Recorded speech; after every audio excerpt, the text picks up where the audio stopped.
Welcome to all CBSE education in Hindi. आज की इस वीडियो में हम डिस्कस करने वाले हैं पार्ट 2 को। और पार्ट 1 में हमने कर लिया था इंग्लिश का, जैसे कि आपको पता है कि हमारा पेपर चल रहा था और इसका हमने पार्ट 1 कर रखा है। अगर आपने नहीं देखा हो तो आपको डिस्क्रिप्शन में लिंक मिल जाएगा। और पार्ट 1 में हमने जो है क्वेश्चन नंबर 9 तक आपके कर लिए थे, यानी सेक्शन ए और बी हमने टोटल कंप्लीट कर लिए थे। जिन बच्चों ने नहीं देखा है वो जरूर देख ले। आपका ये इंग्लिश 4 का पेपर था जो आपका कल होने वाला है, उसके लिए बहुत ज़्यादा इम्पोर्टेंट थे ये। मैं आपको एक बार पेपर इस तरह से दिखा देता हूँ कि ये पेपर था हमारा जो हमने पार्ट 1 में देखा था। अब हम करेंगे पार्ट 2, और पार्ट 2 आपका जो स्टार्ट होगा ये आपका लिटरेचर यानी आपका सेक्शन सी रहता है, और उससे जो है आपका स्टार्ट होगा ये वीडियो। तो चलिए आते हैं आप क्वेश्चन नंबर 10 पे। क्वेश्चन नंबर 10 से स्टार्ट। और अगर अभी तक आपने हमारे क्लास 11 टेलीग्राम जो हमारा चैनल है या आप इसे ग्रुप कह सकते हैं ज्वाइन नहीं किया है तो ज्वाइन कर लीजिए। आपको ये लिंक जो है डिस्क्रिप्शन में मिल जाएगा। साथ ही अगर आपको लिंक से ओपन नहीं हो पाता है तो आप जो है टेलीग्राम पे जाके क्लास 11 1 2 3 4 सर्च कर सकते हैं। इससे आप हमारे ग्रुप में ज्वाइन हो पाएंगे। वहां पे आपको बहुत सारी चीजें प्रोवाइड करवाई जाती है तो आप ज्वाइन हो सकते हैं। साथ ही कोई डाउट रह जाता है आपका तो ये मेरा इंस्टाग्राम आईडी है, ये आपको डिस्क्रिप्शन में मिल जाएगा। तो आप वहां से आप मुझसे बात कर सकते हैं। कोई क्वेश्चन हो, कोई डाउट हो तो आप मुझसे पूछ सकते हैं। सभी बच्चे के क्वेश्चन का जरूर मैं रिप्लाई करता हूँ। तो कोई क्वेश्चन हो, कोई डाउट रह गया हो, ठीक है, या रह जाता हो तो आप मुझसे जरूर जो है इसमें पूछ सकते हैं। स्टार्ट करते हैं। Read the extract given below and answer the question that follow. सबसे पहला आपका दे रखा है, पोएम दे रखी होगी आपकी, ठीक है, और इससे रिलेटेड आपसे 3 क्वेश्चन पूछे जाएंगे, आपको उनके आंसर देने हैं। इसके अंदर आपका एमसीक्यू वाला भी हो जाएगा और इसके अंदर आपके लिखे वाले क्वेश्चन भी आपको होंगे। तो यहाँ पे कुछ इस तरह से ये पोयम है, अगर आप देख पा रहे हो तो, ठीक है। ये जब लेबरनम वाला जो आपका चैप्टर है उससे है। और यहाँ पे जैसे सबसे पहला क्वेश्चन पूछा गया है कि इस पोयम में, इस लाइनों में कौन से सीजन की बात हो रही है। Which season has been described here, यानी कौन से मौसम या ऋतु कहते हैं जिसे, किसकी बात हो रही है। तो यहाँ पे जो राइट आंसर हो जाएगा, इसको ऑटमन को हम जो पतझड़ बोलते हैं हिंदी में, ठीक है, पतझड़ की बात हो रही है, ये राइट आंसर हो जाएगा। दूसरा क्वेश्चन है, identify the poetic device in the second line, September sunlight, यानी जो है सितंबर का जो है, जिसे हम हिंदी में बोलते हैं सितंबर की धूप, ठीक है, सितंबर सनलाइट। तो इसमें बोला गया है कि कौन सा जो है अलंकार यूज किया गया है जो इंग्लिश में बोलते हैं। तो उसका राइट आंसर हो जाएगा एलिट्रेशन। इसको हम हिंदी में जो है अनुप्रास अलंकार बोलते हैं, ये यूज किया गया है। तीसरा जो आता है आपका, describe the effect of Ottoman seasons on laburnum tree. यहाँ पे जो पूछा गया लेबरनम ट्री पर जो है, जो पतझड़ का मौसम होता है, उस मौसम के प्रभाव आपको उसका बताना है। आपके सामने ऑप्शन है ये सारे दे रखे हुए, और राइट आंसर जो हो जाएगा आपका डी हो जाएगा।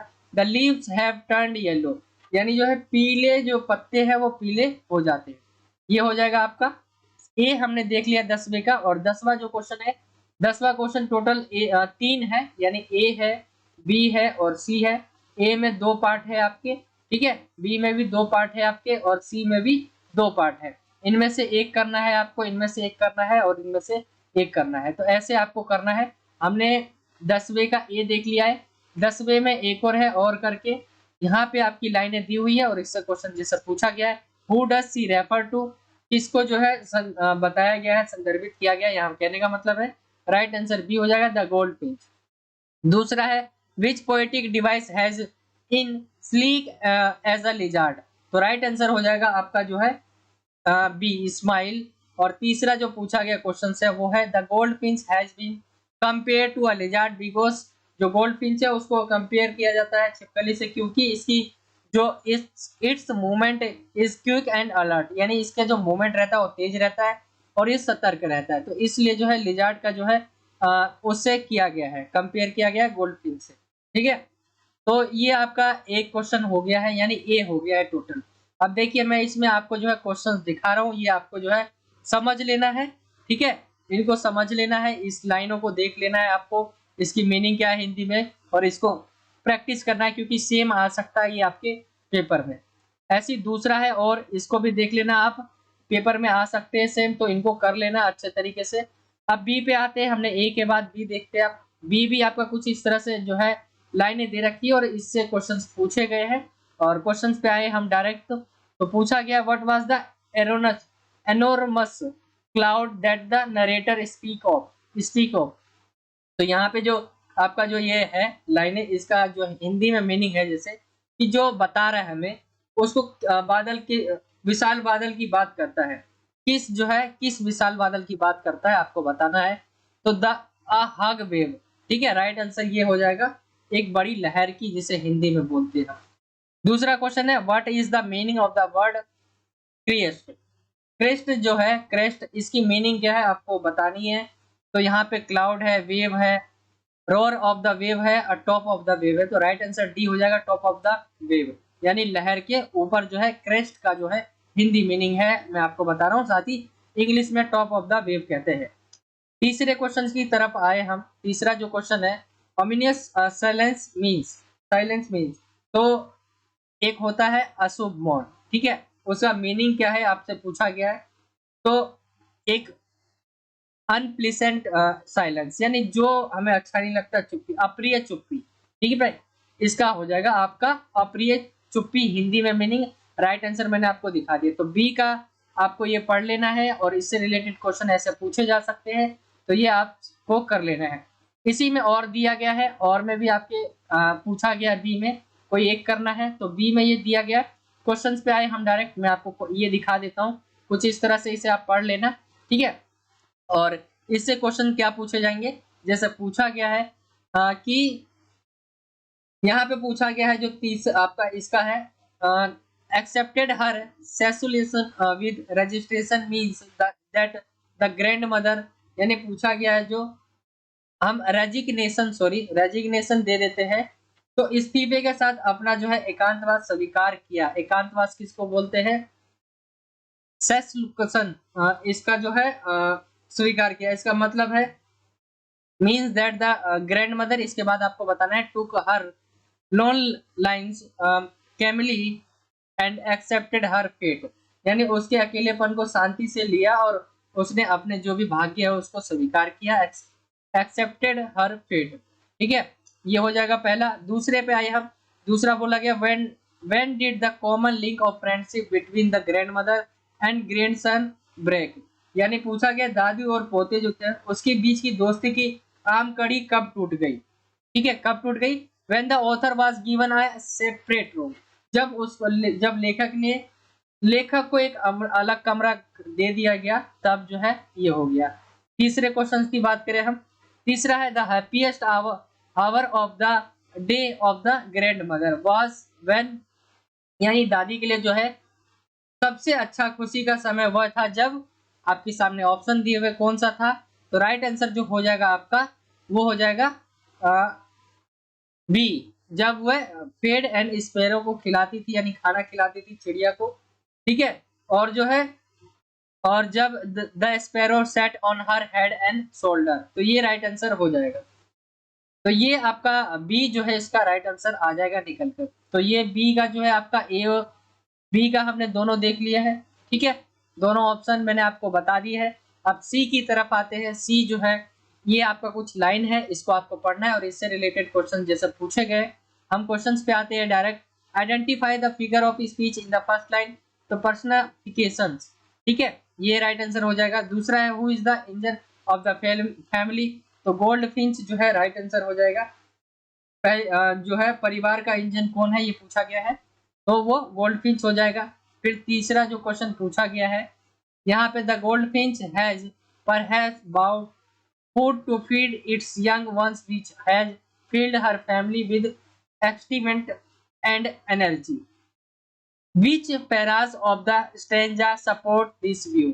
तो tree, trunks and hills, यहाँ पे 3 ये लिखा हुआ है, ये राइट आंसर हो जाएगा आपका, ठीक है, ये हो जाएगा। अब इसी में एक और अथवा दिया गया है, इसमें भी आपका वही है, इसको पढ़ना है आपको, इससे पूछे गए क्वेश्चन है।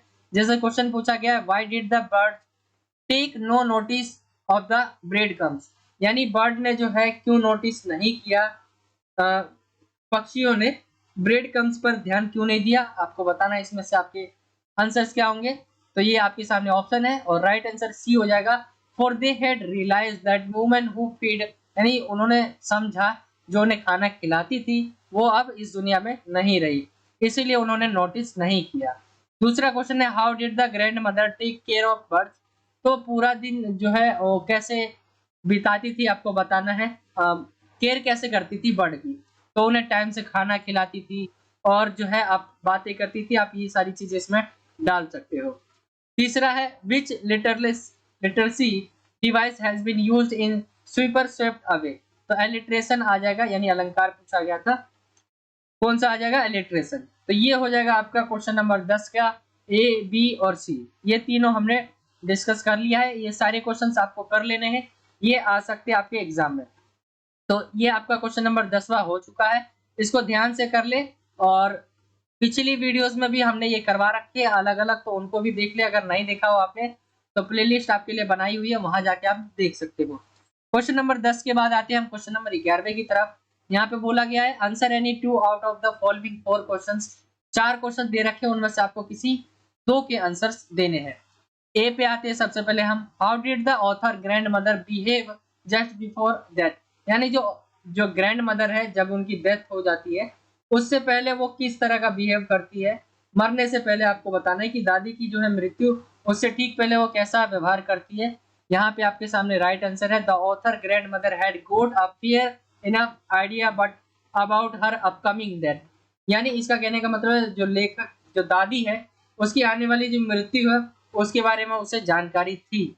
और भी आगे चीजें लिखी हुई है, आप इसे पढ़ सकते हो। Therefore she decided not to waste even a single second while talking to her relative but reciting the prayers and telling the beard of the rosary, यानी कहने का मतलब है उन्होंने एक भी सेकंड जो है बर्बाद नहीं किया और अपने रिश्तेदारों से बात किया, उनके साथ रही, ठीक है, उनके साथ बातचीत करी।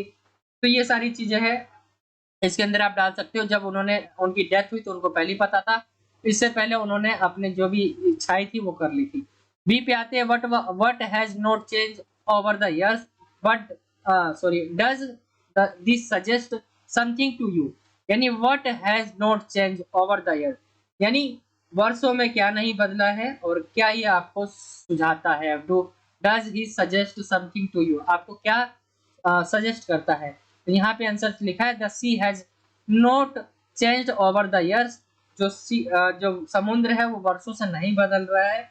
और यही बता रखा है it waves are as fresh shining and tideless as they were years ago, यानी जो चमकती थी उसकी लहरें, ठीक है, ताजा चमकदार और जितनी साल पहले थी वो अभी भी है। ये the performance of sea reminds us of the change in human face with advancing age. तो ये आपका जो है राइट आंसर हो जाएगा बी का। आगे आते हैं हम क्वेश्चन नंबर सी की तरफ। सी है how does the laburnum ensure security for the nestling. Right answer आपके सामने यहाँ पे है, इसे आप पढ़ लीजिए राइट आंसर और समझिए इस क्वेश्चन को। अगर आप क्वेश्चन नहीं समझ पा रहे इसका मतलब आपने चैप्टर नहीं पढ़ा है, एक बार चैप्टर को जरूर देख ले, अब टाइम आपके पास बहुत कम बच गया है। डी की बात करें हम, डी में पूछा गया है what prepares were made by the narrators before their around the world voyage. तो यहाँ पे राइट आंसर आपका है, ठीक है। यहाँ पे जो क्वेश्चन पूछा गया है दुनिया भर में यात्रा से पहले जो है जो लिखने वाला है उसने क्या तैयारी करी थी, क्या तैयार करी उन्होंने, यहाँ पे आपको बताना है। तो ये राइट आंसर हो जाएगा इसका, ठीक है। आगे आते हैं अब क्वेश्चन नंबर हम 12वें की तरफ। 11वें में आपके 4 क्वेश्चन आपने देखे और इनमें से कोई 2 आपको देने हैं। 12वें की तरफ आते हैं। 12वां जो क्वेश्चन है बोला गया answer any one out of the following, किसी एक का आंसर देना है, जैसे why did Murad return house, ठीक है। और दूसरा है why was the narrator confident that she had reached the correct address. तो यहाँ पे सबसे पहला जो मुराद है उसके बारे में पूछा गया। अगर आपने चैप्टर पढ़ा है तो आपको पता होगा कि मुराद ने जो है घोड़ा क्यों लौटाया, ठीक है। तो Murad belonged to a tribe which was known as for its honesty, यानी जो मुराद था वो बिलोंग करता था एक ऐसी जाति से जो बहुत ज्यादा ईमानदार होती थी, ठीक है। यहाँ पे जैसे he could not tolerate John Byros expressions when he seemed to have recognized the horse, यानी वह जॉन जो बायर है, ठीक है, उसके भाव को जो है बर्दाश्त नहीं कर सका और उसे लगा कि उसने घोड़े को पहचान लिया है, इसीलिए वो उसे दे देता है। इस घटना के बाद घोड़े को रखना जो है उसके लिए बहुत खराब होता है, इसीलिए उसने जो घोड़ा है वो लौटा देते हैं। बी की बात करें, why was the narrator confident that she had reached the correct address, यानी जो जो नरेटर है यह विश्वास क्यों था उसे कि वह सही पते पर पहुंच गई है, आपको बताना है। तो यहाँ पे इसका राइट आंसर आपके सामने लिखा हुआ है, the narrator remember the house number 46 on Marconi Street, which her mother had told her about. She also recognized the green neat cardigan with wooden buttons which Mr. Darling was wearing as a belonged to her mother. ठीक है, तो ये इसका right answer हो जाएगा। जय उसकी माँ जैसी पहन रखी थी कपड़े, वो भी वैसी पहन रखी थी, तो लगभग जो है इससे उन्हें थोड़ा लग गया अंदाजा। आगे आते हैं अब अगले क्वेश्चन पे, क्वेश्चन नंबर जो हम 13वें पे आते हैं। 13वां और 14वां 6-6 नंबर के होंगे और ऊपर जो मैंने आपको बताई ये सारे 3-3 नंबर वाले क्वेश्चन थे, ठीक है। इसमें आपको जो है जैसे 11वां है, इसमें 3 नंबर के आपके 2 क्वेश्चन करने हैं। फिर आगे हम आए 12वें की तरफ, तो ये 3 नंबर का कोई एक करना है आपको 2 में से, और ये 6-6 नंबर वाले क्वेश्चन है। 6 नंबर में जैसे पूछा गया है, जो 6 नंबर वाला क्वेश्चन है ये आपके जो है दोनों एक-एक बुक से होते हैं, ठीक है। तो यहाँ पे पूछा गया है, जैसे वेव वॉल्कर के बारे में पूछा गया है कि ऊंची-ऊंची लहरों को बचाने के लिए जो निर्माता है उन्होंने क्या-क्या सुझाव जो है दिए हैं, उपाय किए हैं, आपको बताना है। यहाँ पे what safeguards did the creator take to save Wavewalker from the high rising waves, यानी ऊंची-ऊंची लहरों से जो है कैसे उपाय बताए हैं बचने के। तो यहाँ पे आपके सामने आंसर है, इसे आप पूरा पढ़ सकते हैं, मैं आपको शो कर देता हूँ पूरा आंसर। कुछ इस तरीके से आपका ये आंसर है और ये 6 नंबर का है। आपको इन क्वेश्चन को सही से समझना है और तैयार कर लेना है। दूसरे की बात करें अथवे की, तो मैंने एक का आंसर दिया, एक का नहीं दिया है। Why how did the creator get by after a huge blast swept the deck, यानी जो है पूछा गया है एक जो बड़ा विस्फोट होता है, ठीक है, उसके बाद जो लिखने वाले हैं रचनाकार, उन्होंने डेक को कैसे हिला दिया, आपसे पूछा गया है। तो यहाँ पे आपको आंसर लिखना है इसका। आगे है क्वेश्चन नंबर 14वां, क्वेश्चन नंबर 14वां भी वही है, कोई एक का आंसर देना है और ये भी 6 नंबर का है आपका। तो यहाँ पे क्वेश्चन पूछा गया है, Murad seems to have a way with animals birds and farmers, यानी पूछा गया है मुराद के पास क्या है, जानवर है, पक्षी है, किसान के साथ क्या है, एक वे है, रास्ता है। What other qualities does he have and what different value weave and the fabric of his character, यानी इसके अलावा आपको बताना है उसके अंदर और कौन सा क्वालिटी है, ठीक है, चरित्र आपको बताना है उसके बारे में। तो यहाँ पे आपको मैं आंसर दिखा देता हूँ मुराद के बारे में। यहाँ से स्टार्ट है आंसर और ये आपका आंसर थोड़ा बड़ा है, यहाँ तक है, आप इसे देख सकते हो। साथ ही अथवा दे रखा है मैंने, अथवे में जो पूछा गया है What kind of a welcome and did the narrator expect from Darling, यानी जो नरेटर है वो क्या एक्सपेक्ट कर रही थी कि उनका स्वागत जो है किस तरीके से जो है किया जाएगा और कैसा उनके साथ बिहेव किया गया, आपको बताना है। क्या आप सोचते हैं कि ये इतना सब सही था या उनको जो है और वेलकम अच्छे से करना चाहिए था, ये सारी चीजें पूछी गई है। तो ये आपका अथवे में मैंने दे रखा है, आई होप कि आपको समझ आ गया होगा।